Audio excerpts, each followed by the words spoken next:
ప్రియమైన వాళ్ళారా, బాగున్నారా? మరి ఒక వచనం ధ్యానించుకుందాం. నీవు లేచి నీ పరుపెత్తుకున్నాడము అని వానితో చెప్పగా, యోహాను 5:8. బేతెస్దా అనబడిన కోనేటి యొద్ద 38 ఏండ్ల నుండి వ్యాధి కలిగి స్వస్థత కొరకు ఎదురు చూస్తున్న వానిని ప్రభువైన యేసుక్రీస్తు వారు స్వస్థపరిచారు. కారణం ఏదైనా అతడు దీర్ఘకాలంగా ఎదురు చూడటం యేసు ప్రభు వారు తన యొద్దకు వచ్చేలా ఆకర్షించింది. మరియు అతని కోరిక మేరకు ఆయన అతను స్వస్థపరిచారు. మనం శరీరంలో బాగుండవచ్చు, కానీ ఆత్మవైకల్యం కలిగి ఉంటాం. దానిని ఎవరు స్వస్థపరచలేరు.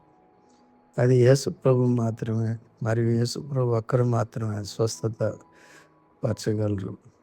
అద్భుతములు చేయు ప్రభువైన యేసుక్రీస్తు వారు లేకుండా మీరు ఇంకా అద్భుతముల కొరకు ఎదురు చూస్తున్నారా? ప్రభువైన యేసుక్రీస్తు వారు నీ వద్దనే ఉన్నారు. నేను ప్రేమించు వారిని అందరినీ గద్దించి శిక్షించున్నాను కనుక నీవు ఆసక్తి కలిగి మారు మనసు పొందుము. ఇదిగో నేను తలుపు నొద్ద నిలుచుండి తట్టుచున్నాను. ఎవడైనాను నా స్వరం విని తలుపు తీసిన యెడల నేను అతని యొద్దకు వచ్చి అతనితో నేనును నాతో కూడా అతడును భోజనము చేయుదుము. ప్రకటన 3:19-20. మీ అందరూ ఆత్మస్వస్థత పొందినట్లుగా ప్రభు మీ అందరినీ దీవించి సిద్ధపరచును గాక. ఆమేన్.